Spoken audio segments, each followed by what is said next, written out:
Oh, yeah! What's happening, people? What's happening? Welcome to another episode of Monday Madness, where we talk to cool people about cool stuff. Yeah, it's what we do. We are here right now with the Iron Sage himself, Daniel B. Riley. If you don't know, you should. Jezediah, Whimsy Land, the dude's got things going on, and if you ain't been paying attention, shame on you. Always creating something. Let me start the show by saying we are all Taco. Got you, Nem. Love you, brother. Recovering. Sweet. Our boy Nem from Nem's Gaming and Nem in the AM over there on Pill, you know. He wasn't that late at all. You see that? As soon as we started the show, he's like, oh, hell, I better get over there. There he is. Jared, What's happening, brother? Brother? Good to see you too, guys. How are you? Good, man. It's all action. It's all action. Good. Things have progressed for me like they have progressed for you, my friend. What's next? You know what I'm saying.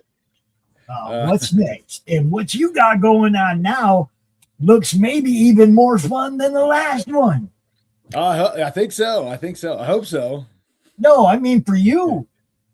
Yeah. For you making it looks like this is like you're having more fun. Like not like you weren't having fun before, but like this looks like you're really having a good time with this. Yeah, I am. Part of that is just because we're not making the same mistakes. Experience is the best teacher, right? Right? Yeah. You know. True. What's up, Cos? Good to see you. We got Cosmic Grandpa over there in the chat. Oh yeah, it was good to see Just you. had a little meeting with Cos. Had some. We always get so sidetracked in our meetings. We'll start talking about something, and before you know it, we're talking about something else, and then it's like, okay, well, that segues well into the next thing we need to talk about. You know, we have this has all been so much fun. Jerry, you don't know. We have progressed, okay? Like you let us put your movie up on our Roku channel. Yeah. And we picked up a couple other people, brought stuff over because they saw that you had, which was cool. Brent Powers, I think Mutant Bill, and we got some cool stuff happening. Yeah, that's awesome. It's fun, and it's because of you guys, people like you, lending us credibility, right? Okay, and saying, yeah, I'm willing to put my movie over on your network, and we'll see what happens, right? Heck yeah, man. It's fun, man. I love the Missouri Braves. I've watched it like cool 4 stuff. times since I met you. Okay. That's awesome, man. I'm not lying, dude. I've watched this movie a few times. I love it. It's a great It's a movie. great film.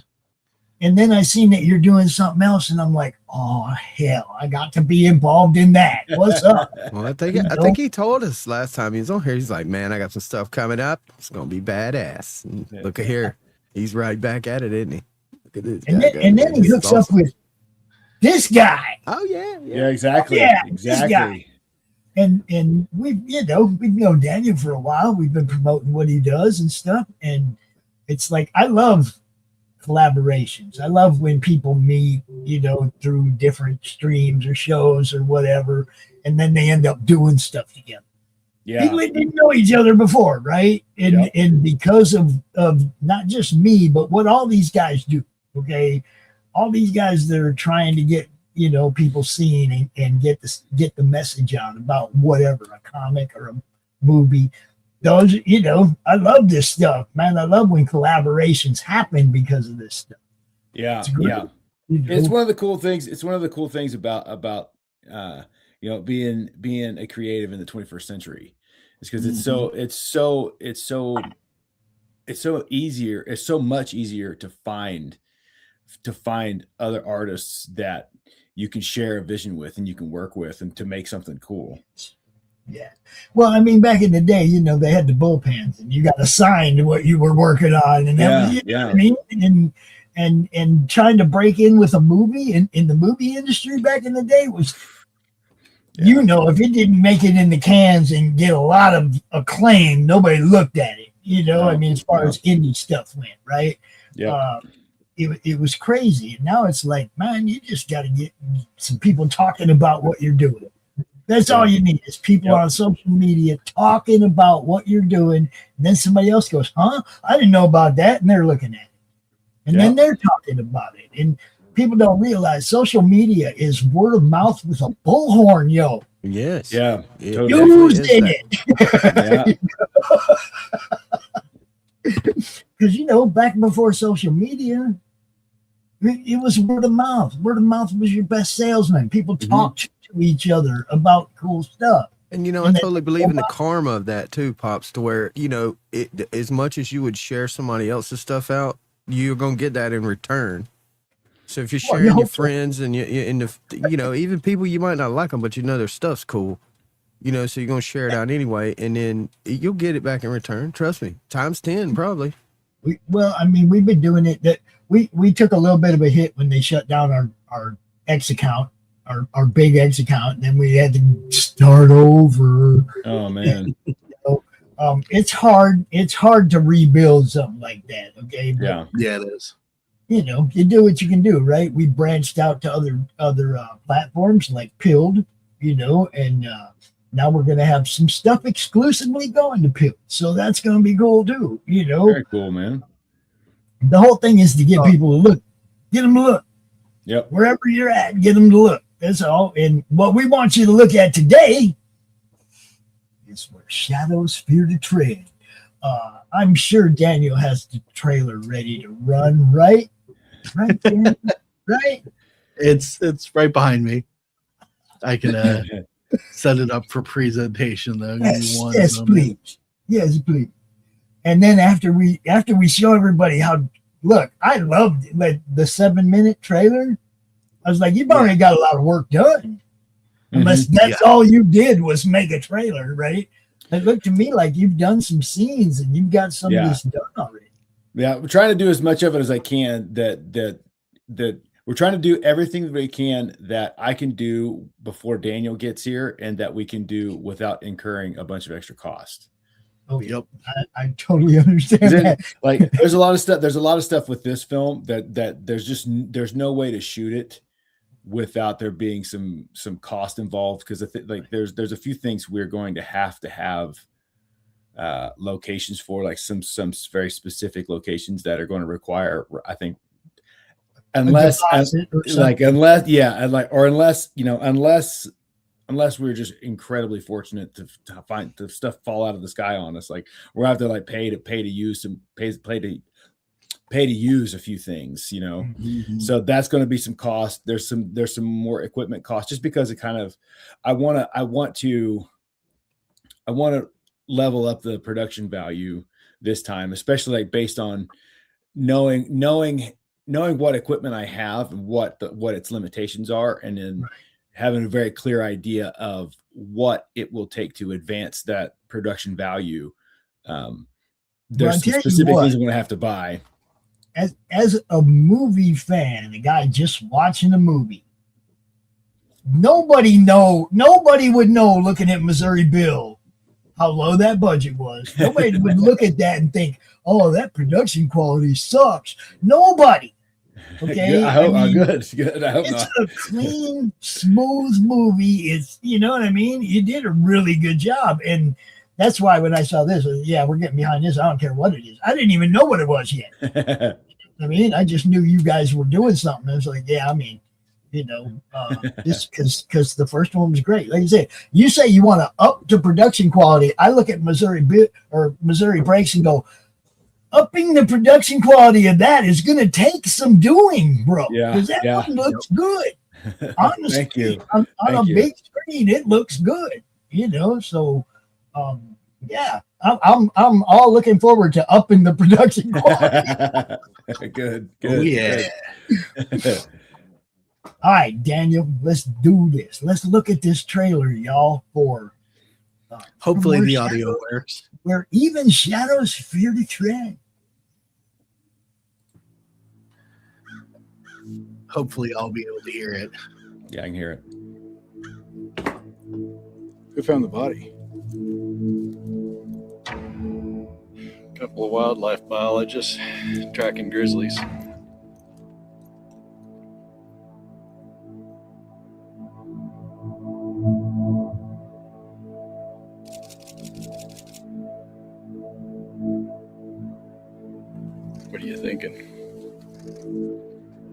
When's the last time you had a first degree around here?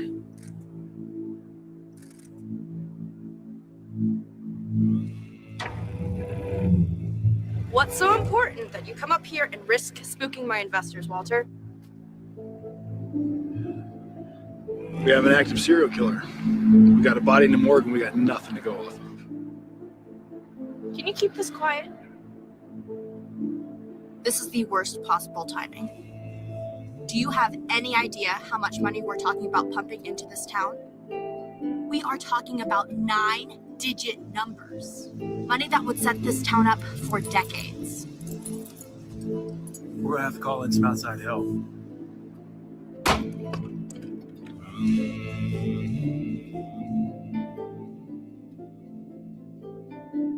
Dr. Mall? Yeah, this is Detective Marcus Fulton with Kinnison County Sheriff's Department, and I have a case I need your help with. How many bodies? 2. Both ritual killings, both males, no obvious connection. Are you a hunter, Mr. Fulton? As much as I can be. Good. Because we're about to hunt the most elusive apex predator there is. Well, then you better get a good night's sleep. I'll see you tomorrow.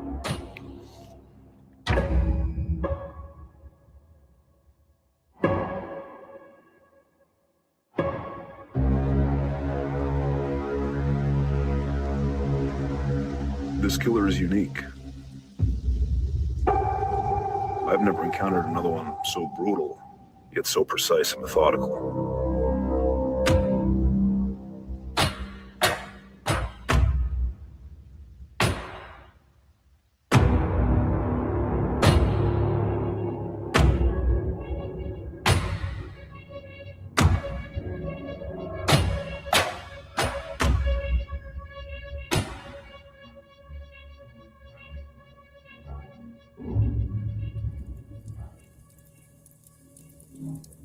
There's a reason the res is where it is. Hell, even the local tribe haven't been up there in 200 years. They say even the land is evil.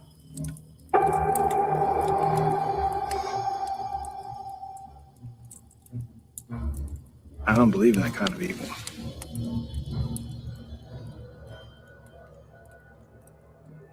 Maybe you should.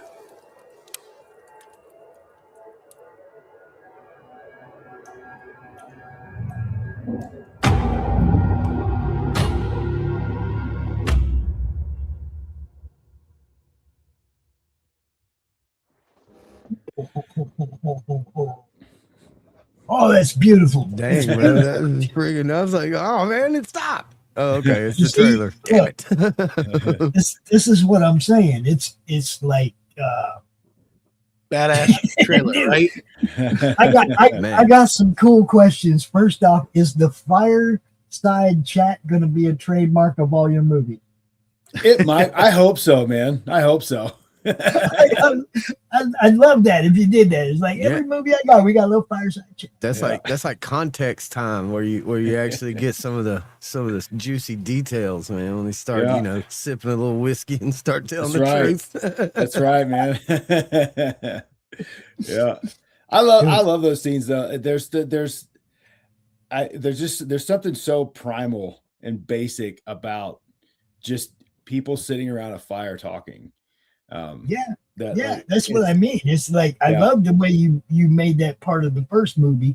That's where we found out about Shooter. That's where you know what I mean. It's like we found out stuff during that. Yeah, right? It's just like Ghost said. It fills in the context of the movie for people.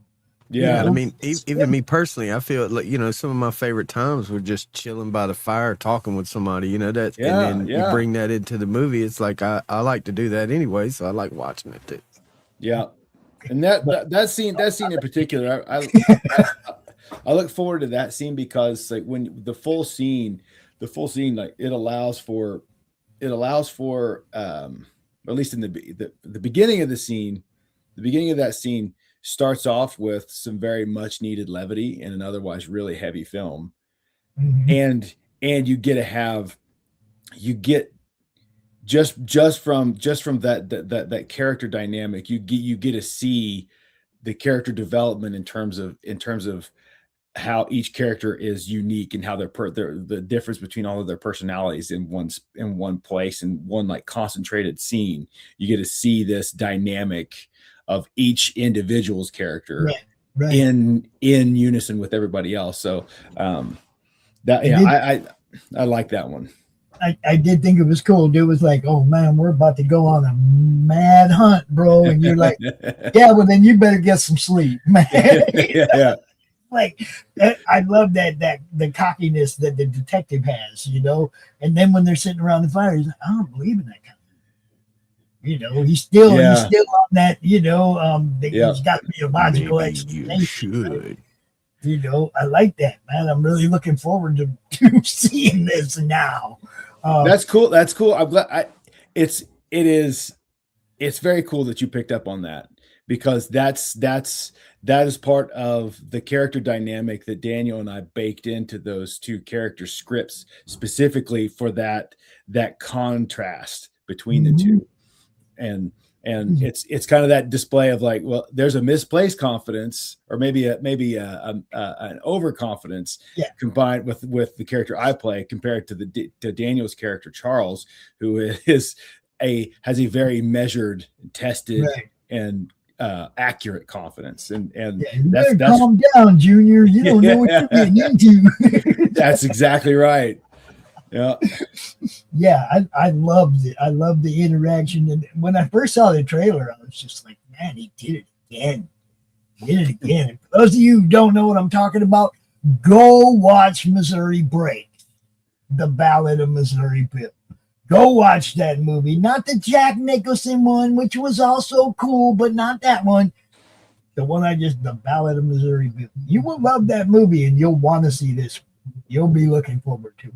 Promise you might even come over here, drop a little donation. I decided to help with this. Hey, you can watch it right there on Roku on the Madness channel too. You can watch it. Yes, you can. Oh, we got Kevin Sile. Kevin Sile, look, Kevin. These couple guys you need to talk to on your show too, bro. You know what I'm saying. Kevin runs a show on the network as well. So very cool. You know how it is, Jared. We pass you around. Yeah, I'm all in, man. Like, take one down and pass it around.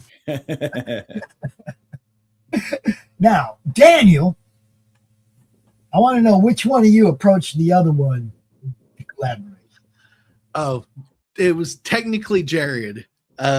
We did a screening on was it Royce's Discord way back? Yeah. We did a screening of Missouri Bill and Royce's A Drink with Crazy's Discord server. Mm-hmm.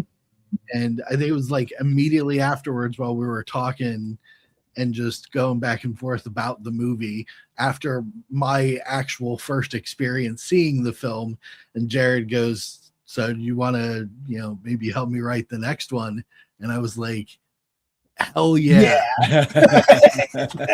That was amazing. I'm on board. Sweet. Yeah, I thought the same thing, man. I thought, and that wasn't even that the movie was so good. It was that on the budget that he did it.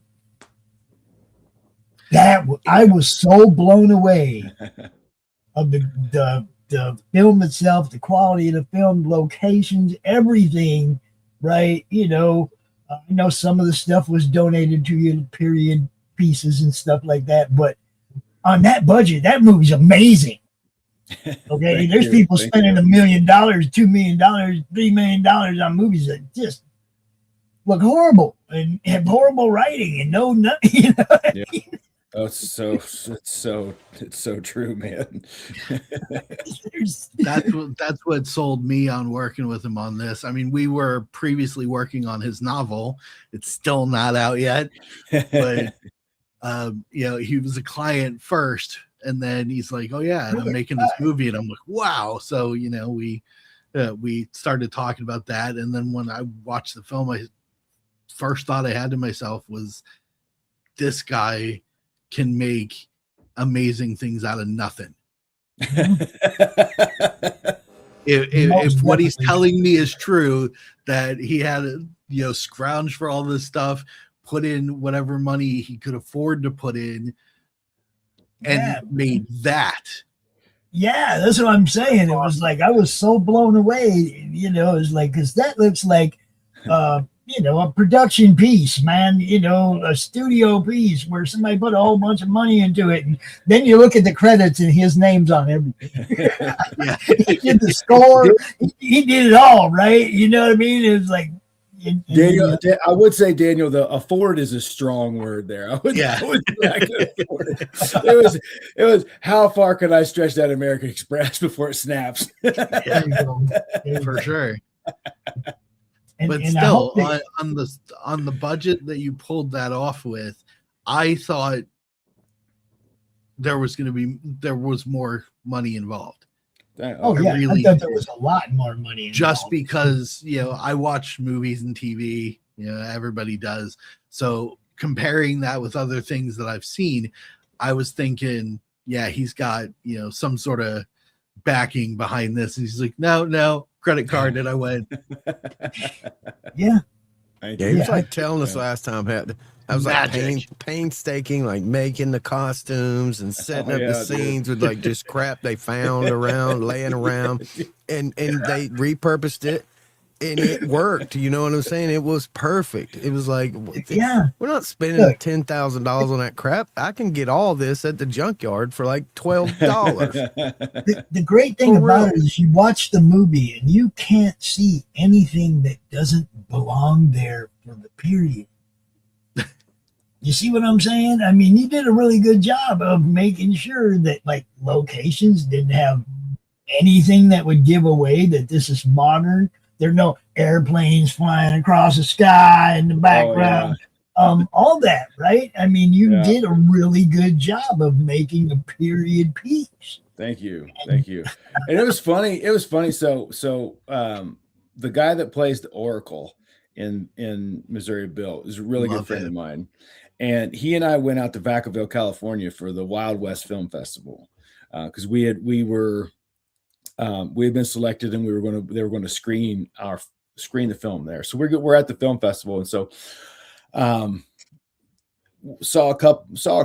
saw one like outstanding documentary and saw some other documentaries, and then we were watching when they were in the feature section, and there was one other feature up for an award before ours in the screening. So we're watching the screening and I'm sitting here and I'm just oh my God.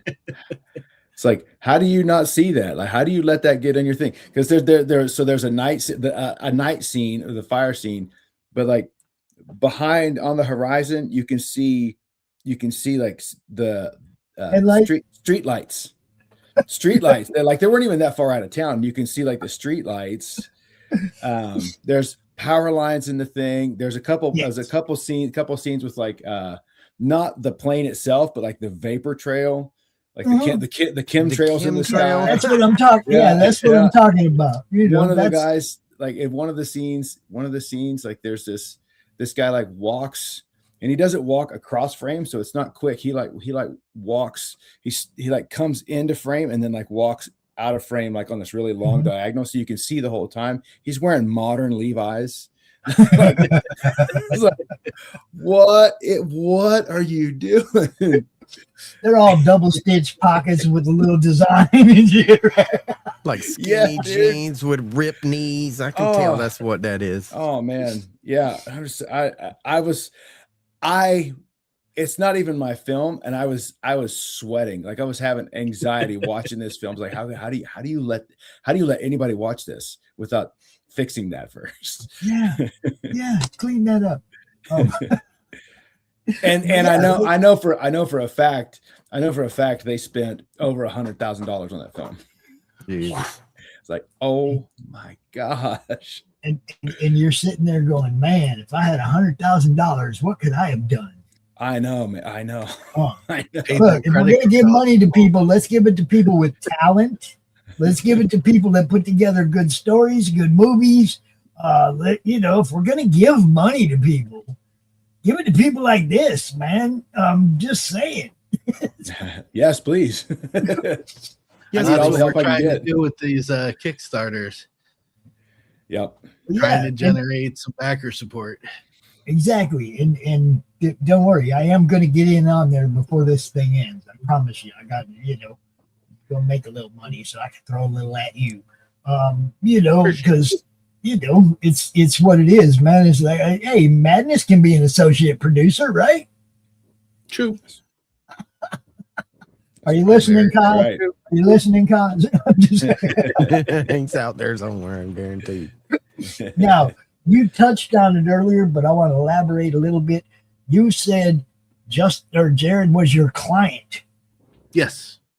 Okay, so elaborate on that. Tell everybody a little bit about what you do, Daniel, that draws in clients that you end up collaborating with and making movies later. Well, networking is where it's at. But about 5 years ago, I started a business that I call Whimsyland Literary Coaching and Services, where I coach writers, creators, script writers, and I also do editing work for novels, comic books, and things like that. And that's where Jared and I met. Jared was originally reached out to Royce and I think Richard back then, because he had seen Royce's channel and I believe seen an episode or two of Iron Age Knights, and both of them were like, talk to Daniel.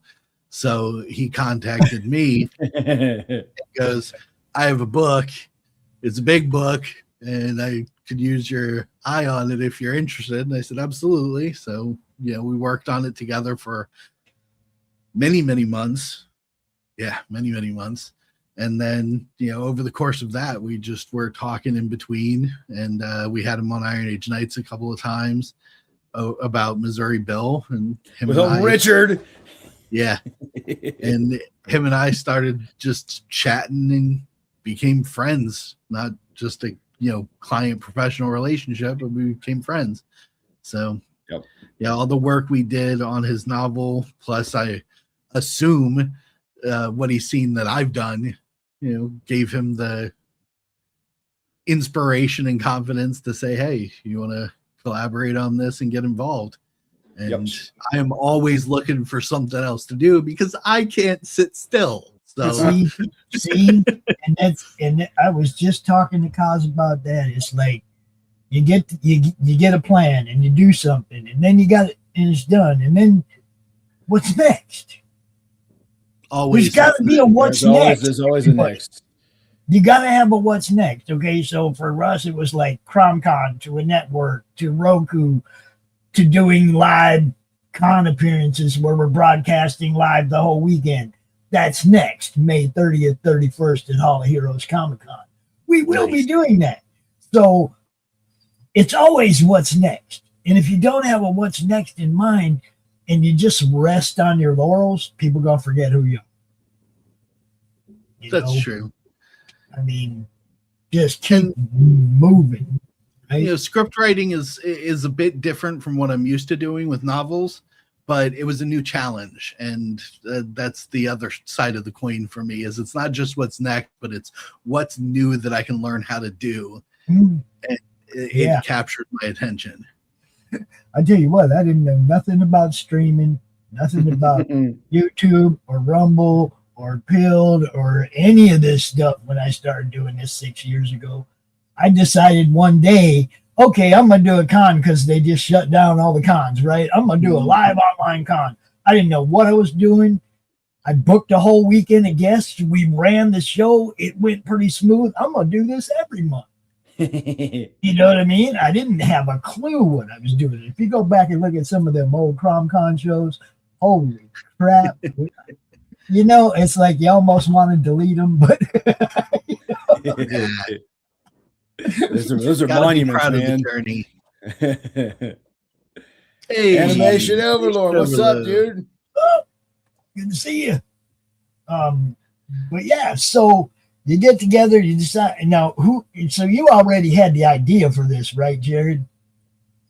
Or did you guys like collaborate right from the beginning, idea and the whole works? How did this work? No, go ahead, Daniel. You pitched the idea. Yeah. You were like, I want to do something different. I don't want to do another Western.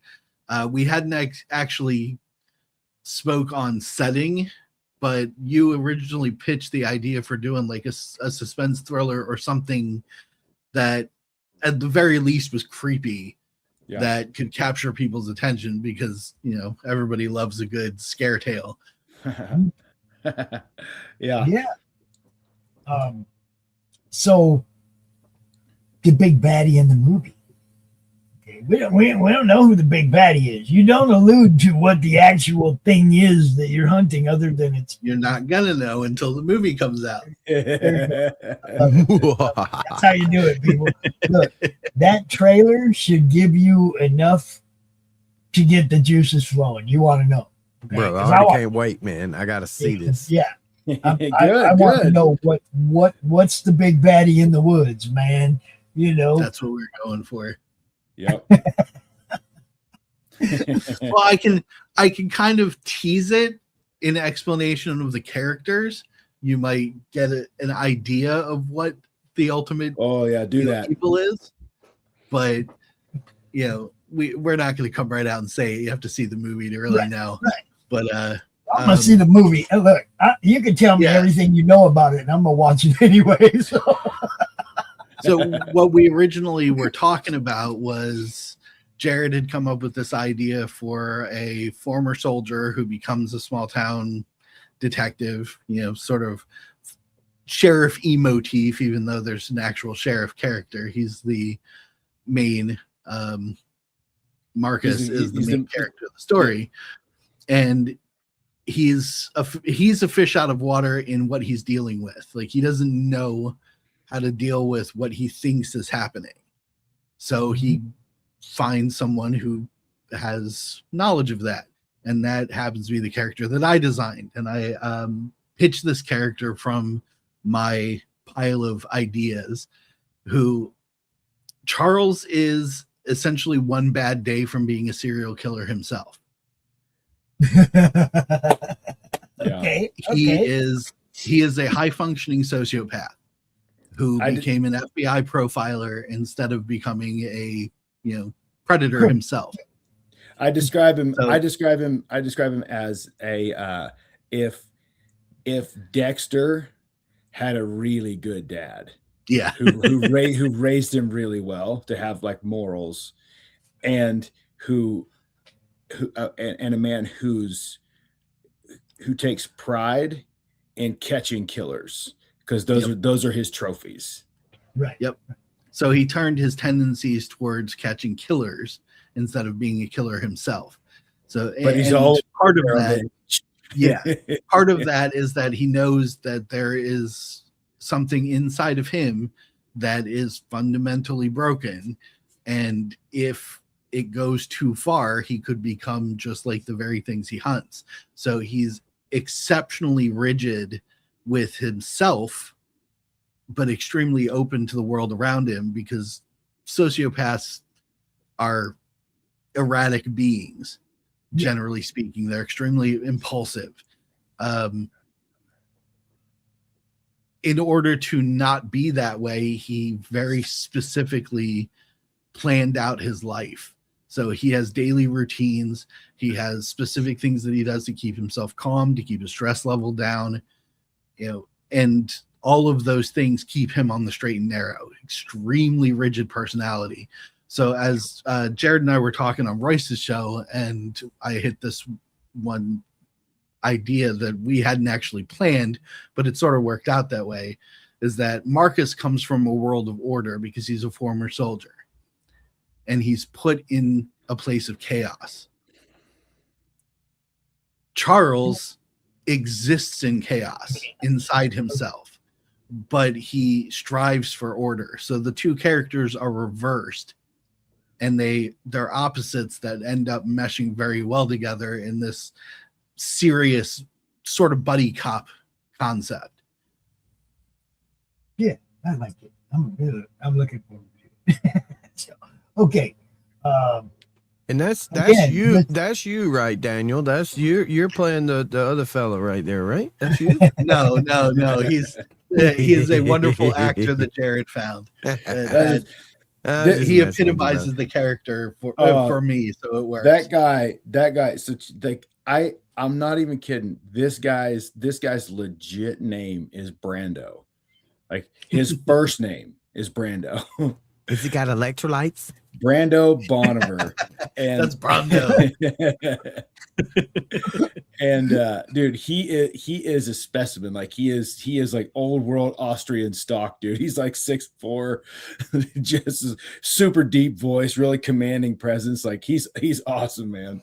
And it's so good. Yeah.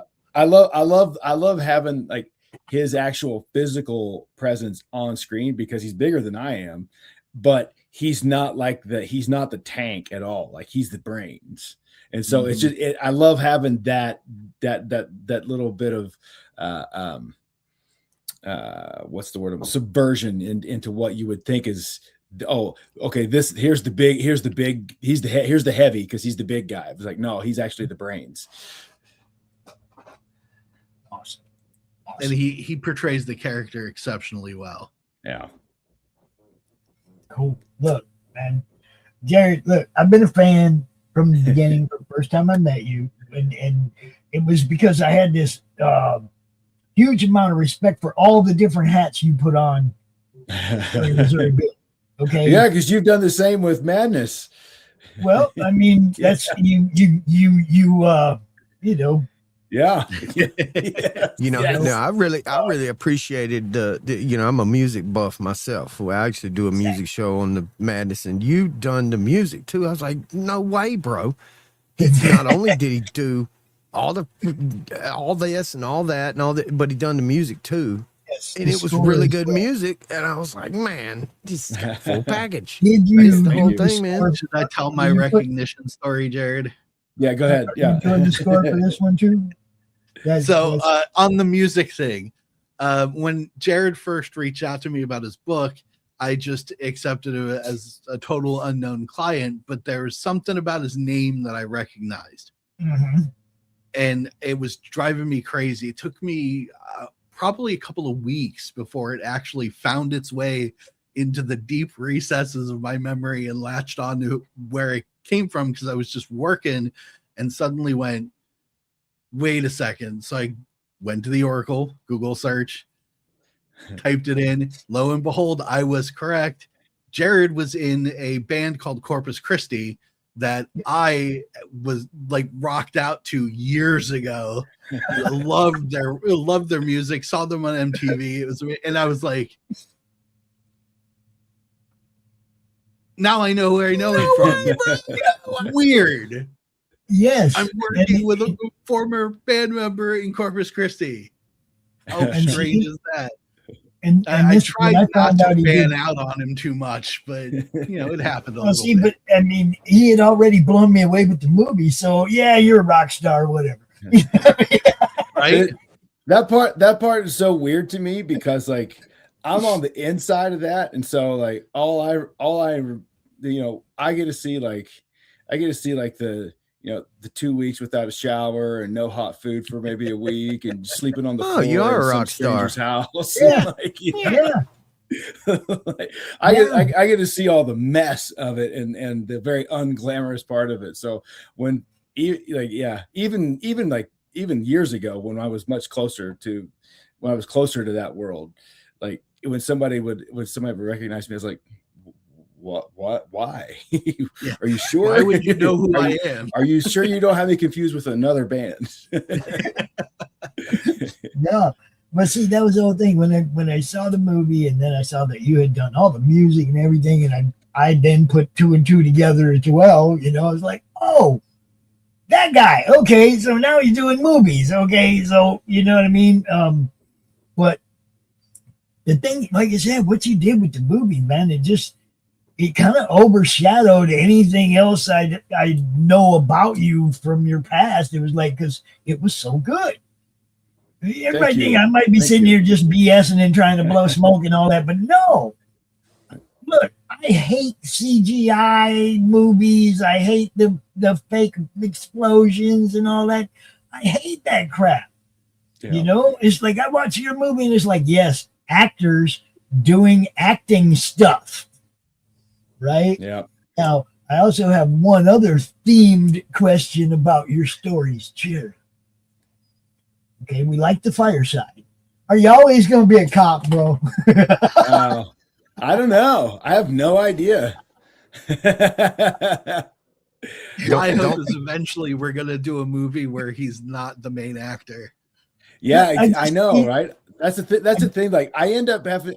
The thing is, I'm only acting out of necessity because I can't afford to pay anybody. Yeah, like best supporting actor goes to. That's the thing. That's what It's you want to hear, right? Yeah, because like especially when it comes to the main character, because like I don't have the money to justify what is asked of the main character. You know what I mean? And like I can't, like, I mean, God bless him, Brando's working for free on this, and like he is going above and beyond. But I don't think I would ever be comfortable asking someone to do that without compensating them with something. You know what I mean? And so like, you know, so when I have to like strip down to my underwear and get in a freaking freezing lake to get pulled under the water, or like when I got to crawl through the mud, like face down in the mud. That was my idea. The mud or the naked part? No. the freaking cold lake in October in North Idaho. Dude. Hey, the time and the temperature of the water was not my idea, just the scene. Well, Yeah. see, you know that old school cold water challenge where people would pour a bucket of ice water over your head? Well, we did a little different. Okay, I live up in Michigan, and it was early March, and it was pretty freaking cold. And I did my cold water challenge diving into a freezing lake. Yep. Yeah. So I know that feeling. Yes. Oof. And yeah. So and that's the thing. Like at some point, like I would love to be, and I would love to not have to be the main character. Yeah. And like, and honestly, until you just said that, I had not put it together that I was law enforcement in both of those. Like I had not made that connection in my brain. What made you become a lawman, Bill? I know you. I seriously had not even realized. I think it's because the stories are just so different. I hadn't even thought about that. And you said, I was like, oh crap. I'm a cop in both. One of my favorite lines in that movie is, I don't know, I was good at it. I was good at it. Yep. Oh man. Something and then cracking heads. I can't remember. Yeah. Yeah, I was good at it, and rustling drunk and cracking heads or something like that. I love that. That's so good. Now, at some point, I want to play, and maybe if this film does really well, and Daniel and I are able to do another one, I would love to play like an English. Like an English heavy, like an English hitman, right? Or like some sort of like, you know, South London. Yeah, he's gonna do one of those where we fall in love with the bad guy. Maybe, maybe. You gotta love the bad guy in this one. Maybe I don't know because like, yeah, I've something like that, and I don't know. I mean. Yeah, I don't know. We'll see. But I would love to do that because the thing is, like, I used to work. I did a lot of voice acting, like voiceover stuff. So yeah, and I would love to be able to use my accents again on film, because I've not been able to do it on film yet, and I would love the chance to do that and actually put the physical presence behind it. Because I'm just waiting for the Viking movie. The Vikings. He'd be a good Viking guy, I'll tell you. And see, Brando he's got something cooking like that we've been talking about, that I would actually work for him on that, and I think he has something like that up his sleeve right now, but we haven't really hashed it out yet. Very funny comment. What did AO say? He said he's an ex-mercenary turned janitor, and he's here to clean up this town. That's very AO. So I got another question. Is it harder to be directed or to direct yourself? Look at me I getting think- all deep on him, Daniel. I, think- got I him. think- He's like, oh, no. self-directing is harder. Yeah, I Because kind of if it- figured that because Yeah. you're always going to see your own flaws and you're going to be like, I could have done that better, right? Yeah, and the thing is, because like a lot of it requires a division of your attention, and Yes. so because like if I'm directing, I just have to make sure it's like, okay, do you know the camera move? Is this the camera move? Does what's the light doing? Do we need to change angles to get like I have to keep in mind all of that. Okay, what is the background doing? What's the sound doing? I have to have a focus on that stuff, and then I have to perform. And so that's a lot harder. And so those usually end up taking a lot more takes for me to find the performance I want, because it's like my focus is so divided. Which is why Daniel's coming out to help co-direct a lot of those scenes where it's like, I don't have to think about that stuff. I just have to deliver the performance. Well, I mean, I kind of figured it was going that way because you were bringing in Daniel as a co-director, and I knew what you went through in the first one because we had talked about that. And that's why I brought it back up. The short answer is I need all the help I can get, man. I exist to help. You have impressed me in today's film world. That's freaking hard to do. Okay, you impressed me with the first movie to the point when I found out you were doing another movie I was in. Okay, I didn't even know, I hadn't seen the trailer or nothing. I was like, what do we got here? Daniel, what is this? I think I hit Daniel up. Daniel, what's going on here? Because I wanted to know. I appreciate talent.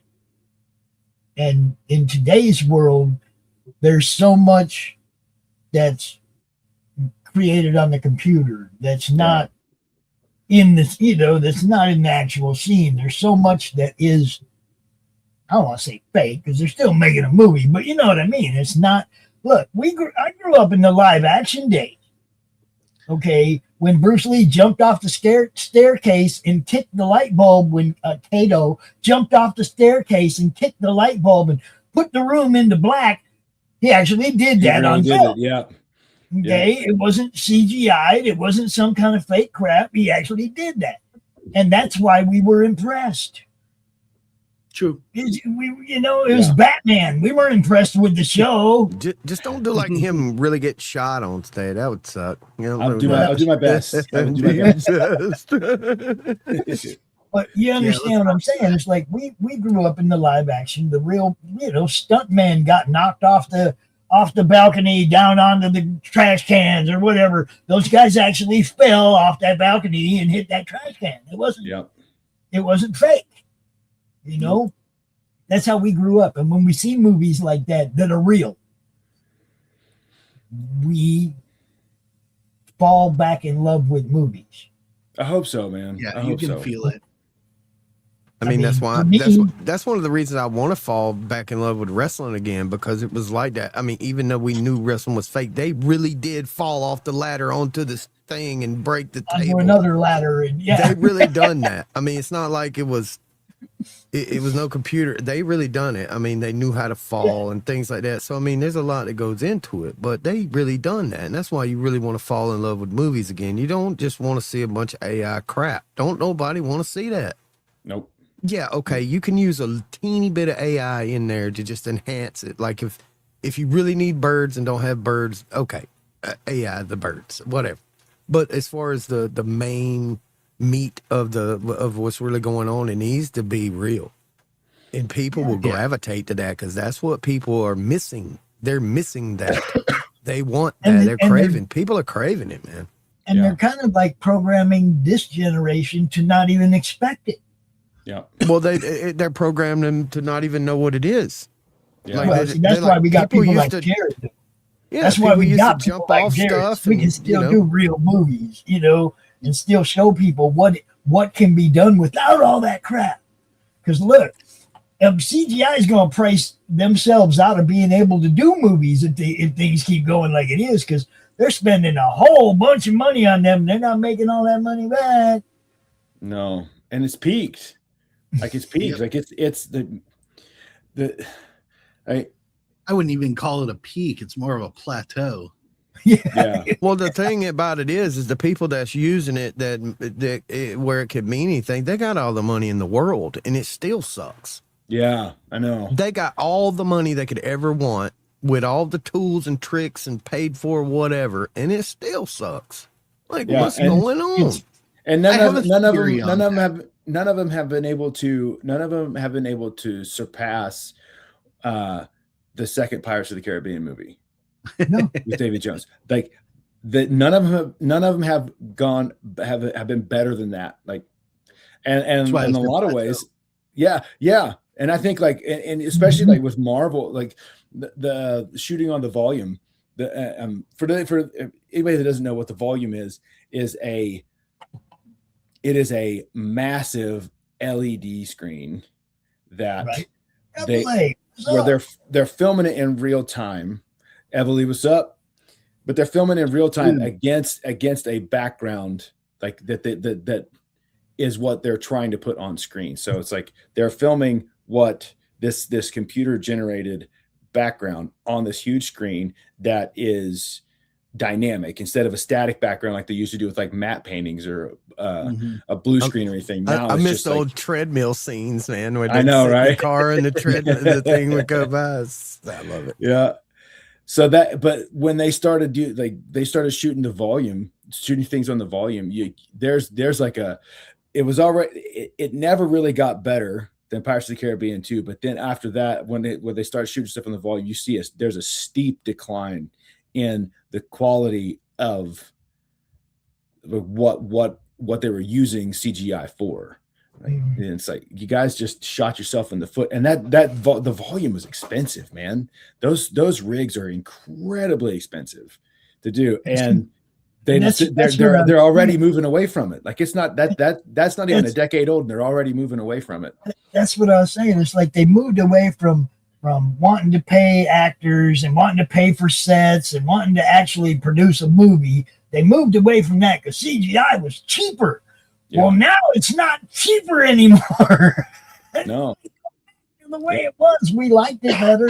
I promise you, we liked movies without all that spice. And I call it spice because everything that didn't actually happen or isn't an actual background, something they added.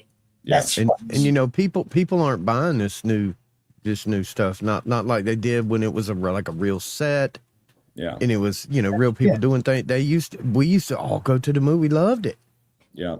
80s, 90s, early 2000s. We loved it. Then when they introduced all this crap, people just was like, nah, I'll wait till it comes out. So Jared, we appreciate you, my friend. We appreciate you for doing it right, for doing it and I mean totally doing it right. The music you do, it's all real. It's not it's inspiring. You know what I mean? It's all legit. And there's not enough people out there that I get to gush over because of how they're doing what they do.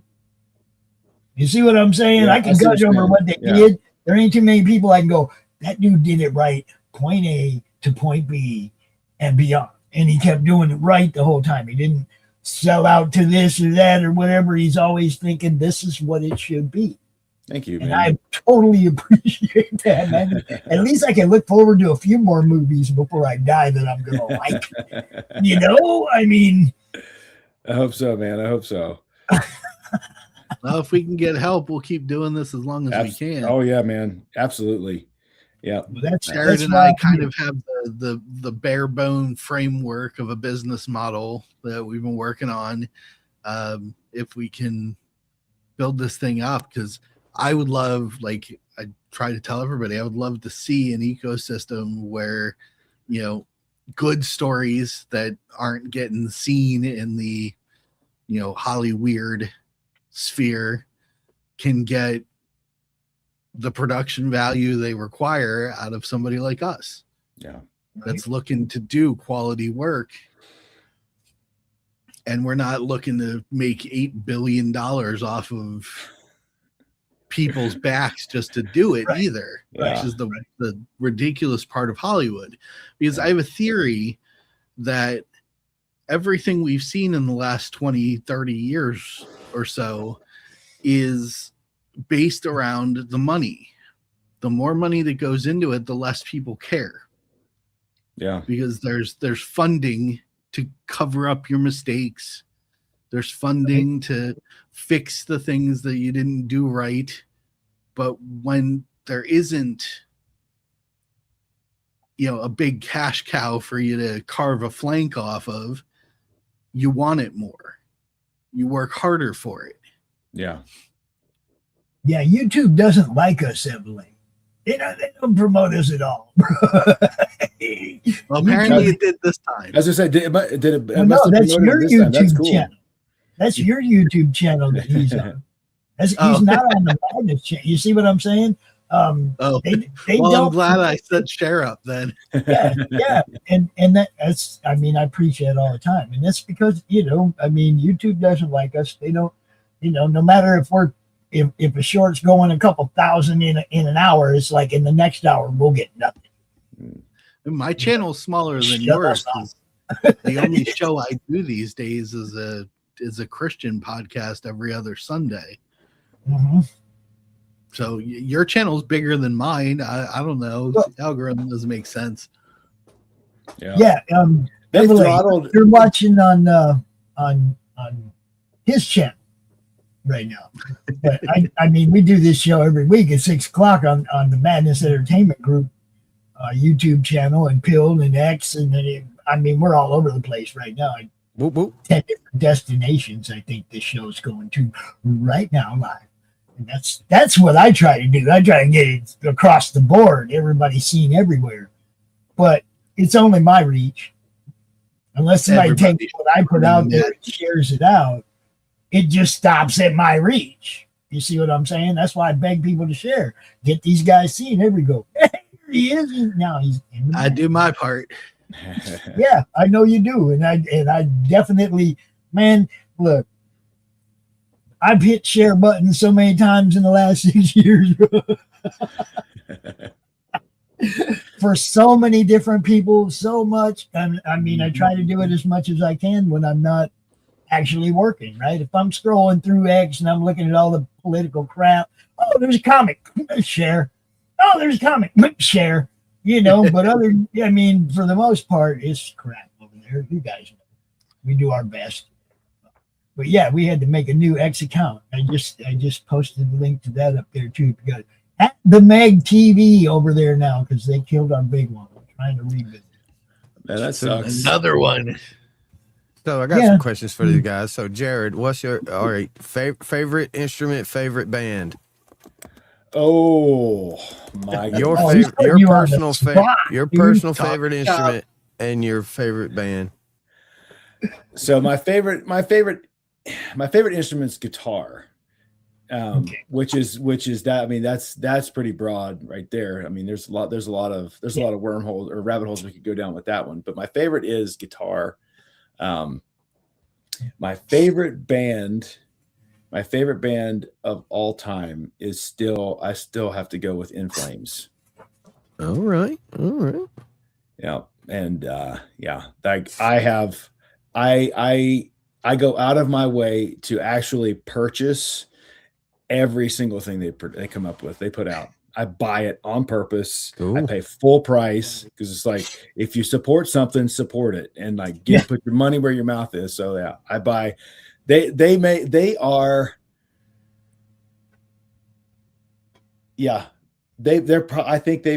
be the last band that I have bought every release they've done in the last since 99. So since 99 I've bought everything they've put out. All right, so same for you, Daniel. What's yours? You may or may not play music, but you still may have a favorite instrument, right? Favorite instrument, favorite I do. band. And it's one of the things that initially attracted me to Jared's band for my favorite song that they did for Missouri Belle. I have a strong fascination and love for fiddling. Oh, yeah. Not just the violin, Fiddling. Yeah, I know what you're saying. I love a violin, love the sound, but I have a wonderful fascination for fiddling. And, you know, From the Ashes is both a good violin track, but it feels like it's playing the place of a fiddle in that particular tempo. So I love that song. Are you aware of, do you know Mark Wood? I do not. Mark Wood created an electric violin. Wow. And Okay, if you look on YouTube, you'll see all kinds of stuff. Dude, flat Yeah. jams. He can make that thing sound like Eddie Van Halen, dude. He can play I have a a buddy plays an electric violin. Yeah, it's I will amazing. have to If you check look that at it, you might find that it's a Mark Wood violin. Yeah. You see what I'm saying? He designed them and sells them, and he's amazing. He did the Fire and Ice Game of Thrones thing. Okay. Yeah, that Very I mean, he's a beast, man. I've known about him since the '90s, right? He has a song called Kobayashi Maru. Nice. Right on. Got me right away. Got me right away with that. Okay, so yeah, man, go check that out, Daniel. You'll like that, dude. I promise you. I will. I'll check that out. As far as bands go, I have a weird one. I very much am a crazy fan for a Canadian rock band called Alexis on Fire. Oh yeah, I've heard of that. Yeah. They're so good, dude. So good. Combination of clear vocals and screaming metal vocals in a back and forth. It just tickles my brain. Yeah. I just love their sound. Yeah, That's they're why I very like this, very 'cause like that's a new one on me. melodic. They're a melodic post-hardcore band. So they have they do a lot of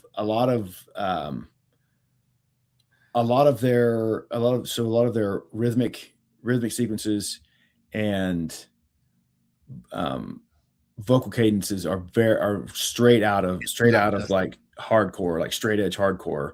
But then Dallas Green, who went on to do he went on to do City and Color. Yep. He did all the clean vocals, all the singing vocals for that band, and they are spectacular. That song, This Could Be Anywhere in the World. Mm-hmm. This Could Be Anywhere in the World.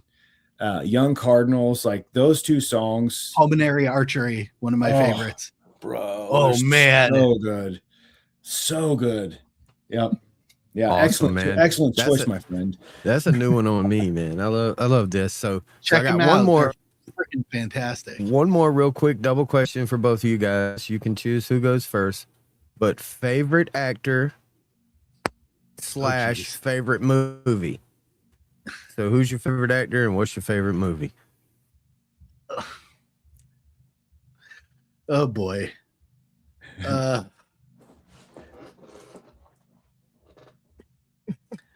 My favorite I'll start so Jared will have time to think.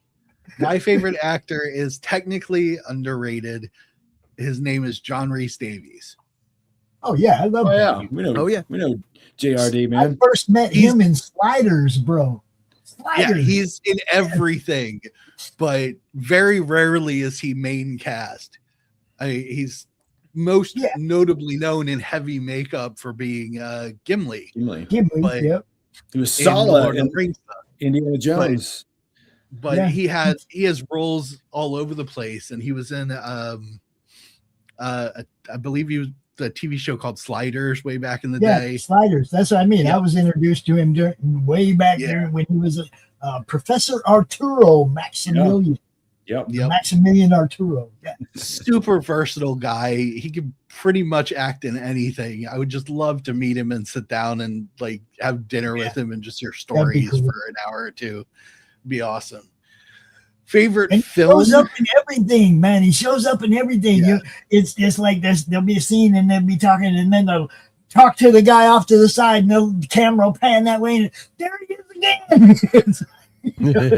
My friends and I, when we were young, we played a game where we would try to catch him in films, and it became a thing where Yeah. anytime he showed up in anything, even if it was just a small supporting role, we would all just scream out, "John Rhys Davies!"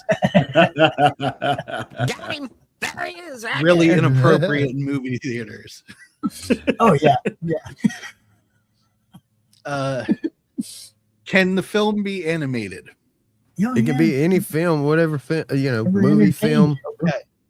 All right, I'm going to take you guys way, way, way back with How far back can we go? A Rankin Bass animated film called Flight of Dragons. Heck Oh, yeah, heck- dude. Yeah, That's good my stuff. favorite movie. Right I on. own it. I watch it constantly. That's good stuff. Cannot Nice. help myself. John Ritter. I- John Ritter did voice acting in Yep. that. He did. James Earl Yep. Jones was Yep. in it as Yes. well as the villain Omadon. The music, the animation production, Rankin Bass's art and animation style. Oh man, just beautiful film. It You know, is. that OG Rankin Bass went on to become Ghibli Studios. Yeah, I did. Yes, Yeah, that was wild. long Fascinating. pedigree of being awesome over there, man. Which is funny because Rankin Bass was so underrated when it was actually, viable as a business. Yeah. It made a bunch of stuff, but it was like, yeah, okay, they did a animated version of Lord of the Rings. That was okay. They did like a ton of other stuff. Last Unicorn, Flight of Dragons. It's all sorts of these incredibly whimsical, fantastical animated features that just went under the radar, and then they moved over to Studio Ghibli, and suddenly boom, everybody loves it. Yep. Seriously, I did not know that. I mean, That's a great answer, The actual history is a little more complicated than that, but that's essentially that's the pipeline from Rankin Bass Yep. to Studio Ghibli. There you go. There you go. Now look, back this one, guys. Give us a good movie to watch. Yeah, Give please. us a good movie to watch. Come on, help this out. I'm serious. Wherever That's you the watch thing. I look at the things that I loved in film growing up, and that's the stuff I want to apply to what we do with Rising Tide Media Group. Yeah. If we can build this up, I want to make, even if they're the underrated films, they need to be the quality films that somebody 40 years later goes, "You remember that? That's my favorite movie." Oh my Yeah. God, that's my favorite yeah. movie. Yeah. That'd be Mhm. awesome. All right. What about you, Jared? Favorite actor, favorite movie? I'll go with my favorite movie first, because the actor's kind of a little harder to pin down. But I think my favorite movie of all time is Fellowship of the Ring, the first in the Good. Peter Jackson film. I have since that film's released, I have an ongoing 25 years in the making. I have a little slip of paper that sits inside the extended DVD of that box set that I log every time I have seen that movie, what format I've seen it on, and it only counts if it's a sit down. It doesn't count all the times I put it on when I'm doing laundry or whatever. It's just like Right. a sit down viewing. I have watched Fellowship of the Ring 47 times, the extended version. And Okay. and I wanna jump- I love every second of it still. Like I it's want to jump in right now on this because this movie that you're talking about, I read Lord of the Rings when I was 12.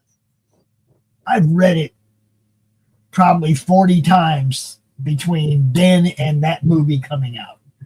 And I'm sitting there with my date at the time, and she's watching me. She's not watching the screen, right?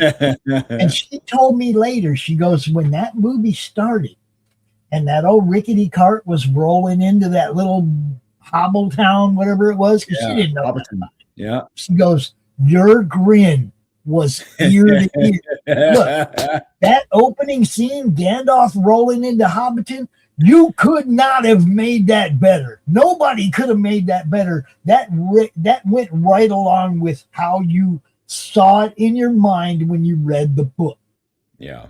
Okay, it was perfect. And then I didn't care what they did after that. I was stuck, right? I was stuck. That opening scene is my favorite opening scene of any movie ever.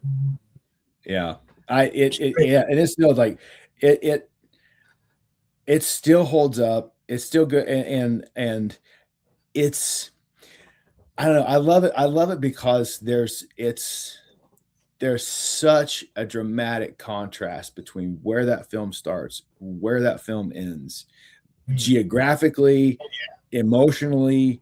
Like it hits on so many different levels that it like I don't know that we'll ever see a movie like that again, or a movie that does that again to that at least of that caliber. Like it, yeah. So yeah, that's my favorite. That's my favorite movie of all time. Definitely my favorite that's my favorite trilogy of all time of films. But that's my favorite movie of all time. Right. And it's sad to say, but I don't think we'll ever see a film that'll top that. I'm going to say we'll probably never see a battle scene that tops Helm's Deep either. Oof, bro, it'd be damn difficult. It was so good. You know what I'm saying? That in the dark, in the rain, you know what I mean? In the orcs and everything. Oh, come on. That scene's beastly. Yeah. Look, he read the books, right? Yeah. He might not have included everything, but he read the books. You can tell from the scenes, from the visuals, that you get it. Okay, dude read the source material. He knew it well. And at least cared. Right. He cared. Like you can tell that everybody on that project at the like the production level, they cared about what they were doing. And it shows, especially like if you watch the appendices, like I've seen the appendices for all three of those films, the entire appendices 4 times each for each of those films. And like, the amount that they put hours and hours of work into details that knowing would never show up on screen, but because of the passion of the project and like how much it helped people immerse into the world. So what did show up on screen was as authentic as it could be. Right. Like that takes a love of the source material that when it's not there, you notice it. Yeah, that's what I'm saying. It's like a lot of people gave, like, oh, there was no Tom Bombadil, this, that, the other thing. I was like, dude, they'd have had to make 3-hour movies, to bring in everything you wanted to see, right? Look, Tom Bombadil is one of my favorites, but he's a very small part. And he didn't have anything to do with the end result or anything. Yeah, there was no part of him in the narrative that actually fit putting him in the films. Right. It's like that would just be filler. And this movie didn't have room for filler. No. You know what I mean? It's like all the ground they had to cover with just 3 films. Yes. That's a lot of ground to cover, man. I mean, I was mad. Exactly mad about Dune stuff that they're doing. I'm still mad about Dune because they've made all these Dune movies, and to me, Dune, the initial book should have been a 10-hour. At least 10 hours to get all that information out where the viewers can understand the political tripod involved in this universe. And there was way too much that the initial, like that 2-minute narrative at the beginning, it just didn't do it. That's why the Sci-Fi Channel did it in a miniseries. Yeah, that's what I mean. And I was so mad. That's what I mean when they were coming out with movies that were so condensed.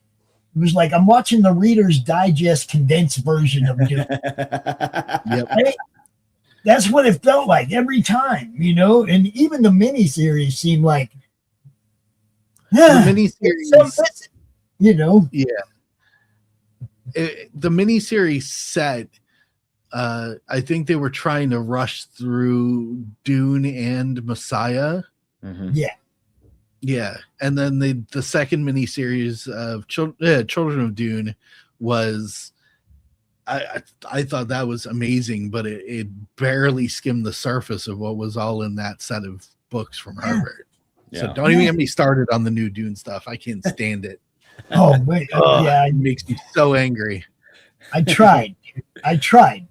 I tried to watch that one. I tried it. It just felt just like all the other ones. So it was like, you guys tried hard, but you just, there ain't enough room in a 2.5 hour movie for all the information you're trying to convey. Yeah. There just isn't, you know? Yeah. And they're taking liberties with the narrative structure that just. And then Kaz says they went the other way. The Hobbit trilogy had the opposite problem: too much movie and too little source material. Yeah. Yeah. Yes. You know? Yeah. So yeah. Now, I was too. Kaz said he read the Silmarillion, all that. So did I, dude. I read everything. Lost Tales. I have them all in my library. Yeah. Farmer Giles of Ham. I've read it all. That's awesome, man. You wrote it. I read it. Yeah. So Ghost Pepper, to finish answering your question, as far as my favorite actor, be careful. No. Yeah. Myself. See, I'm the best actor on the earth. Thank you very much. It's really so that was so difficult because I can't. There are two guys that they're very different actors, but from me, like, I can't separate one above the other in terms of who I like more, and that's Robert Duvall and Robin Williams. Good answers. Like they're just fans of Robin Williams for and sure. you think about it, like they're so different, but like there was nothing that there was nothing that Robin Williams couldn't do. He was so flexible in what he could convey with complete nuance. But like you watch some of his movies and like he could break your heart. He could break your heart with his eyes. Just the way he reacts to another actor's line, like he could just crush you. And Robin he's like an improvisational specialist. Yeah, he was Mr. Ad-lib, dude. He would. Yeah, but then you take a movie like 1 Hour Photo, and like he was terrified. That was so creepy. Like so creepy, and like his range is just unbelievable. And I feel like because I don't know that one. It's just like because of his he was so strong comedic personality, and his comedy was so good. Like I feel like a lot of what he actually brought to the art of acting, like he's a true artist, and so it gets overshadowed, I think, or I think it used to be. I don't think it's so much anymore, but like it used to be just overshadowed by his comedic performances because everybody looked at Pan and Mrs. Doubtfire and all the funny movies. Birdcage, those weren't the things that got me with Robin though. No. I used to come home from messing around at night when I was a teenager, sit down in the chair next to Mom. She'd had Johnny Carson on. Robin Williams on Johnny Carson. I put my book down. Yeah. I put my book down. I'm watching Robin, right? Yeah. Because Robin will say things and just like totally he caught Carson by surprise. He caught Letterman by surprise. He had these guys looking side stage going, what do I do? And Robin's over here on a freaking rant roll, and it's great. And I watched him just melt all kinds of talk show hosts, right? Yeah. Just melt them into their chair like they don't know what to do. Yeah. And I swear, one of my favorite Robin Williams films of all time is that Hook movie. Yeah. Hook. Yeah. Man. I mean, it's just like an unexpected role for him, but he plays it so well. Yeah. And the movie for me was, it's like I grew up like I remember Mork and Mindy episodes like when they were first aired. That was my favorite show when I was a kid. And I remember going from that to Dead Poet Society. It was like, holy shit. Yeah, when you started doing films and you're like, whoa, that dude can really act. And like he can really act. You just thought he was a comedian, right? And he not only did he act, he crushed it. Like he owned that entire film. Every minute he's on screen, he ate up the frame. And it's like that's and like it, I didn't appreciate it as much as I do later in life, and then I really appreciate it like after he died, because that one hurt, man. It's like, geez, it's like that's a generational talent just gone, man. It's like, oh, I think it was what's her name, the chick that played Mindy. I think she said something in an interview once, and she's like half the taping would be ad-libbed, and it's in front of a live audience. I think wasn't that one of the in front of live audience shows? Yeah, and he would go out there and just crack people up, and half of it wasn't even script. Yep. I've seen stuff of him with Richard Pryor. Evidently, he used to have a show that was kind of like Whose Line Is It Anyway, where he would give people like prompts, and then they just walk up there and they would act like whatever. And Robin Williams was on there several times, and he just stole the complete show. He stole everything. He was nuts, man. It was awesome. That dude was amazing. And then, so that's a great pick. That's a great pick. I'm just saying. Yeah. And then the other guy that I can't separate from him is Robert Duvall. Like that prolific actor. Oh, that's my mom's favorite, bro. Dude, I could like, you could watch, you just put a camera on him and you could be in it. He could entertain you just watching him think. Like he has a presence, and there's something, there's just, you could like, at least as far as I'm concerned, like when I watch him, like I can tell, it seems to me that he always had, like, whatever character he was playing, like there were layers to the player. There were layers to the character that he was bringing in there that maybe they weren't in the script and maybe they were, but like he brought a layer to everything that he played. And he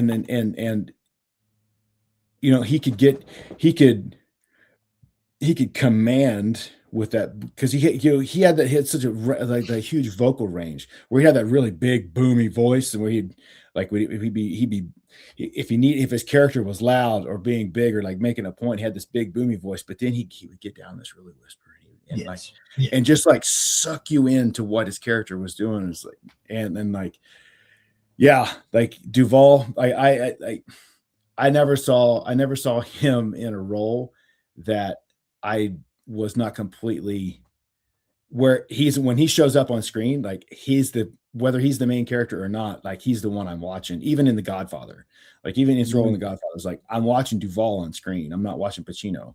And maybe that's just me. And like, no, it's kind of like he had a lot of range too. Like you think about he did I don't know if you guys ever saw it. He did a movie with Michael Keaton called The Paper, and he played Michael Keaton, Robert Duvall, Glenn Close, Randy Quaid, Marissa Tomei. They all play in this film about this newspaper office in New York City, and he's the head edit, and Robert Duvall's the chief editor or editor in chief, and he wasn't the main character, but every time he's on screen, like he's the only guy I'm watching, like because like the way he played, and this is New York City, and I totally believe Robert Duvall is like a veteran in New York City, and then you put him in a cowboy hat and you put him up in British Columbia with Kevin Costner, and I totally believe this dude's been living in the saddle his entire life. Like, yep, that's a rare talent, man. And like that, and that is my favorite role that Robert Duvall, of all of his roles, his role his role in Open Range. In Open Range with Kevin Costner. Yeah, like a good one. Like Apocalypse Now, Days of Thunder. Yeah, dude. Days of Thunder was great. He was awesome in Days of Thunder. Yeah, he was great in Apocalypse Now, and half the movie you were just listening to him talk. Yeah. Yeah. People don't even, you think about it, half that movie you were just listening to him talk. Yep. You know? And it was so cool, like the way he played Kilgore was in such a stark contrast to the way Brando played his character. And they were both like like a perfect portrayal of two very different ideas of warfare, right? and like the cost and like the reality of war. And it's like Yeah. they're both kind of true. Like Yeah. they're both real. And it's like, yeah. So yeah, those two. Robert, that was a really long way for me to say Robin Williams and Robert Duvall. That's all right. I like Robert Duvall played Stalin in the movie Stalin. He was Stalin. And another funny movie I like is the Great Santini. Yeah. Oh my God. Yeah, it's great. But dude, one of my favorite ones is that the Secondhand Lions movie, man. That was the greatest movie. When they put him in the hospital. Yeah. And then they go to visit him, and he's just like throwing shit and pulling the wires out, like, let's go. It's so awesome. Yeah. All right. So, dude, I forgot he was in Stalin, though. He was terrifying as Stalin. Yeah, he was Stalin. Yeah. He was supposed to be, he was supposed to be terrifying. Yeah. Stalin. Look, he played his parts. Okay. Yeah, man. He definitely played his roles the way they were supposed to be portrayed. And look, he was amazing. I do want to get back to this for a minute though, because it's getting on to be that time. But is there anything you guys want to talk about the film that we haven't covered, or anything that that we can help you with, or the fans can help you with? It's not just money, people. Share button really helps. Yeah. Okay. That's the most important thing. Yeah. Best way for us to get the support we need is from people who like what we've got put up, showing it to everybody they can. Yeah. There you go. Yeah. And we got you. Okay. Yeah. We got other shows. Brian's probably gonna hit you up, Jared, just like last time. Yeah. We'll pass you around like a fatty. Just Good, like man. last time. But yeah, and one thing that like one way to help is like especially for everybody that, like all of the indie fans, because I know there's a lot of indie creators, but and so it's like it's kind of hard for an indie creator because you're trying to like do your own thing too, and I get that. Right. But for just like the fans out there, just want to have fan stuff, want to have something, want to have art and entertainment to engage with. Like one thing like I'd ask you guys to do is just like go. Just drop us in the chats or super chats if you're ever watching like any of these bigger shows. Just like drop us. It's like, hey, my boys are doing this thing in Rising Tide. They got this new film. Check this out. Like putting that in those chats just to help reach a broader audience. Because I mean, I am sub 1,000 followers on Twitter. Like I do not have a reach, and so and like you see I don't what know. I'm talking about. It's extending the reach. You post something, I see it on X, I share it. Now I just extended his reach to mine. Then Daniel and so on. You see what I'm saying? It's just like that old Calgon commercial, and so on, and so on. Yeah. And so on. So anything you guys can do like that, and like with those bigger shows and those chats and super chats like that is you have no idea how big a help that is. And I'll give you a perfect example of how that the ripple effect that has. I only found Daniel because Maji Chan made a super chat one night on Friday Night Tights on Nerdrotic. And I found Daniel because she left a super chat and mentioned A Drink with Crazy. Mm-hmm. Shad had done a stream with A Drink with Crazy and said, "Oh yeah, that guy's legit. Like I know him. Like he's good." So I go to Drink with Crazy because I'm looking for some people to read my book so I can like try to find an editor. I go to Royce's, which is A Drink with Crazy, and I asked him. He's like, "Well, I don't really have time, and I'm a really slow reader, but Daniel Riley is a guy you should check out." I hit Daniel up. I started talking with Daniel. Daniel starts editing my book, and now 4 or 5 years later, Daniel and I are making a movie together. So it's like you have no idea the ripple effect you can have for anybody just by going to those bigger shows and dropping our Kickstarter or just mentioning us in those shows. It really, really helps. I'm going to say I'm pretty sure that I met Daniel through A Drink with Crazy. Yeah. as well. True. That's how I found out about Daniel as well. So this is another thing, guys. It's like when you see other shows that like, look, I'm running a network. I don't have a lot of time to watch other shows, but I do know the ones to watch that are going to turn me on to cool people. Yeah. You see what I'm saying? And that's all I'm looking for is more cool people, talented people to come out on shows and we can help them out, right? That's what I'm doing. Okay. I met Daniel that way. As a matter of fact, something else, Daniel, I don't know. Yeah, I'm pretty sure you helped me write the business model that I used to pitch to Kaz, right? It's true. I did do that. I'm pretty sure you did that, that I used to pitch to Kaz to come on as a partner. And I Turns just out- like helping people, man. Turns out Daniel's pretty smart. and Thanks. he's good people. Okay. And this is what it's all about, guys. You hook up with people that are cool, that can help you out, that are willing to help you out, and you help them out, and before you know it, you're making a freaking movie together. Yep. Just have fun, have fun networking, man. You guys don't know. I didn't know anybody in this network before I started doing this 6 years ago. I didn't know anybody. I was not, I knew who people were, but I didn't know Mike Barron. I can say, I know Mike now. I got his phone number. Call him up. He calls me up. He does show on network. We did, right? We're That's friends awesome. now. Just like what you guys said. We're friends now, right? Yep. That's how it works, though. That's how it happens. Networking is where everything comes from. Yep. Everything. Okay, whether you're networking with your friend and asking him to be an actor in your low budget film, whether you're networking with somebody and trying to get period piece props for your movie, whatever it is, right? You got to reach out. You got to reach out to these people and say, hey, I'm going to do this, and we'll give you credit in the film, credit, put you up in the credits, and we'll make sure that everybody knows that was your stuff. Yep. We can borrow it for a minute. Right? Yep. Exactly. And, networking, guys, do it. Just do it. It's Like you coopetition, said. right? If you're Yes.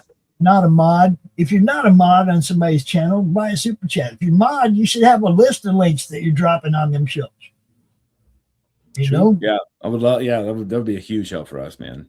Huge. And that's why I mod everybody that I know that comes watches on the Madness channel. I mod them all because they all have stuff that they're doing and they can be sharing their links. That's the whole point. So Ebele, see that Ebele right there? See, you're a mod. You got a wrench, bro. You've had a wrench for a long time on the Madness. See what I'm saying? I don't know why Whimsy doesn't. I don't know why that one doesn't have one. Flew under the radar. Oh, well, you didn't What say a- that in my chat. That's why. You got to say that in my chat so I can give you a wrench too. I'm just replying off the StreamYard, so it's going to mine. Yeah, that's what I'm saying. You got to come over and say something in the Madness YouTube channel so I can wrench you. So Oz can wrench you. Hit you with a wrench. That's how I fly under the radar. You can dodge a Dodge a wrench. wrench, You can dodge a ball. More good stuff. Right there. More good stuff. I don't know what to tell you, guys. Thank you Man, guys for are coming awesome, out. man. Making independent films, man. We need this in our lives, man. Thank you guys for what you do, man. I don't know if anybody tells you that enough, but thank you guys for doing what you do, man. For Thank real. you, man. It's our pleasure, dude. And that ain't all. I think I put in a request for a shorter trailer. Yeah, I'm working on it. Okay, I'll give me get that it. trailer. Yeah. I mean, there's 13 days left, man. Give me that trailer. You do have this set up to go into late backers, right? That's a question for Daniel. So people could still pledge after it's over. You guys set up for late backers? You're muted, Daniel. You're muted, son. Come on, talk to me. Some of our tiers, yes, are set up for the late package. Some the other ones that Right. have the Just so long as swag and people whatnot get, are not. people get still back it after the campaign. Oh yeah. Yep. Okay. Because that way, you send me that trailer. I can start playing it, give it to the other guys in the network. They can play it. You know. And so, just to be clear, we set this system up. We're going to be running concurrent Kickstarters for phases of the project. So Right. this is phase one. Phase one. There will be a phase 2 and a phase 3. So if you can't back now and just want to share it with everyone that you can, that'd be great. You'll have an opportunity. Hey, there. I already had a rent. My rent. See that? He already had a rent. But if you can back later in one of the other phases, that'd be great too. Everything that we can do to generate enough at least to make this film so we can keep proving to the world that we can do what stupid Hollywood can't anymore. Yeah. Well, you see, I get to tell people, I get to show them their trailer, and then I get to tell people, go to Roku, watch Missouri Bill, watch Missouri Breaks. I mean, go watch that. You're going to see the kind of quality that you're going to get out of this. And look, if you donate $10, if you pledge $10 to this, it's still less than going to the theater. And you get to be part of it. You know, you get to be a part of the building of it, and that's cool, right? So, you know, yeah, I'm gonna be number 14 because when the show's over, I'm gonna hit that. So, thank you, Pops. Yeah, you get your name in the credits and everything. Well, I want to get together with Kaz and do it, you know, at a level where the madness gets associate producer type stuff. But I got to talk to the boss before I get to that. Fair enough. All right. Who we braiding? Ghost. Pick one before we go. Let's see I gotta here. Put my co-host to work. You know. But yeah, man, thank you guys so much for coming out. Coffee. Sandra's live. Coffee talk. Oh, live. Yeah. Yeah, we got a whole crew of people over on pill.net too, guys, that we broadcast with, hang out with. There's Pill.net. Hello, folks. They're sharing untapped resource going on over there too. You know, there's people's shows you can go on over there too and get seen over there. So, you know, networking. We're gonna do our best. It wouldn't hurt for one of you guys to make an account and just put the movie out there. Just saying, it wouldn't hurt because I mean it's an untapped underground resource. You can put you won't get banned over there unless you're a turd burglar. But anyway, dude, I didn't even know about it till today. So that's thank you. Bill.net, man. There's a lot of artistic people over there, man. They're the autists and things that love this old school, like back to the basics type things, independent stuff. They love it, man. I'm telling you. Awesome, man. Awesome. And they saw you last time. Over there, man. They saw you last time, and when we did the screening of Missouri Breaks, that was on Pilled. We did that there because you can't do it anywhere else. You know, I mean, you know what I mean? I get in trouble if I put it just anywhere. I had to have your permission. You know, YouTube. If I tried to play it on YouTube, they'd strike me. And even though you didn't, they would. You see what I'm saying? Yeah, It's crazy, but it's fun over on Pilled. We can do pretty much anything. We screen a couple movies every week, and you know we do our review show. You were on that with us too. Yeah, that was fun. That was a lot of fun. Yeah, I mean that's all we're trying to do over here is get people see and have a good time, man. So you know, if you see a Madness show, check it out. It's probably gonna be something you like. You know? Yep, we're trying to get you seen, man. And over here, you know, these people, it might be a quote unquote underground platform, but these people got to reach, man. They get on all the other platforms and they'll share you out, brother. Thank you, man. I really appreciate that, dude. Really do, man. That's awesome. All right. Kosh said that Sandra's playing a replay, so we're gonna go see Matrix. We're gonna go to a big channel and drop a little raid on a big channel. Yeah, that'll work. Yeah. You all have a great day. Have a great week. Just have a great life, and we're going to try to be here hanging out with you all the way through. Right? Love it. Keep crushing, Thanks, guys, Pops. man. We love it, man. Yep. Ghost Pepper Pops. Thank you so much.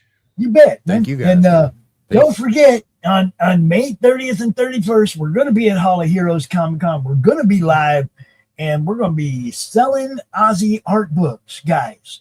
We're going to be selling them. There might even be a person or two there that did a piece of art, and that you can even get signatures. So have a great night. We will be back at about 9 o'clock or so on Pilled for a little Fallout action. If y'all down with Fallout. Yeah. Sweet. So, now look, that's something I want to talk about real quick with you guys on the sets and stuff for the Fallout show. You've seen the Fallout game, you've seen the Fallout show, right? Yep. They did a pretty good job on the optics for the show for somebody who played the game, right? It looks good. I don't know how much of it's CGI. I don't know how much of it's, but the vaults, the way everything looks is really good. Yeah. It's a TV show. It's not a movie. Maybe they can just take some lessons from people who aren't trying so hard. One can only hope. It's because that's just kind of how it feels. It feels like everybody's trying too damn hard, and fans are getting lost in the shuffle. Of course, yeah, that's fact. All right. With that out the way, we are out of here. Thank you, guys. Have a great night. See you, everybody. Thank you. Ozzy, what are you doing? Come and have a look at this lovely book that was sent over. You're wrapping in the perpendicular. Oh, go on and spit the bat out your mouth. No one can understand you like that. Very now, say how 5 dentists and all. Oh, well, that's not much better. Ozzy, why don't you sing to me? I can always understand you when you sing to me. Fucking my brains. What is this my publisher sent me? Inked in black with art so sweet. So what do you think? Do you like it? Oh, Lord, yeah.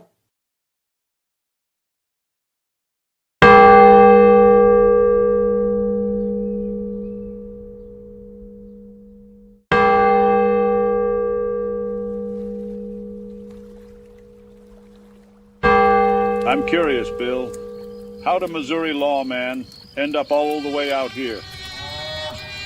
Back in '62, I rode with Grant. We went through Memphis on our way to Vicksburg. I remember thinking, Memphis is a nice town if it wasn't on fire. I wouldn't mind going back there. After the war, I moved home to Missouri, and some damn fool talked me into being a lawman.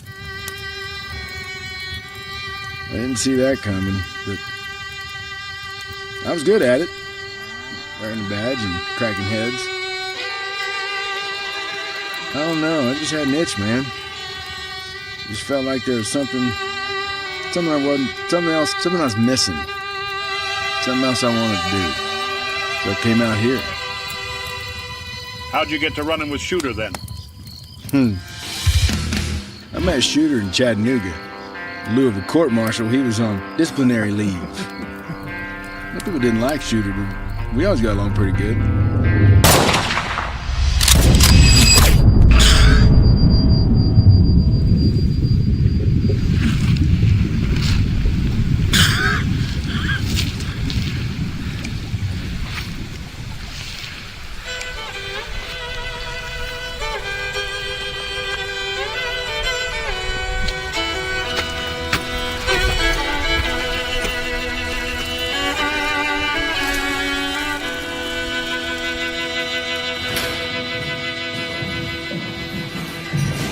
Sooner or later, every man's got to make a choice.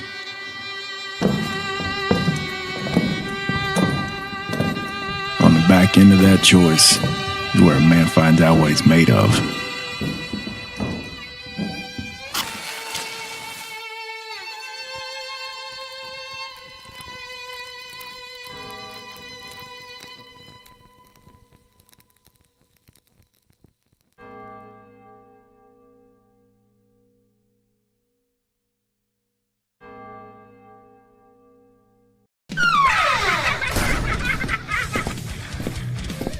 If you missed the live viewing of any Meg production, You can find all our content on Roku or as a member of this channel. Madness Entertainment Group.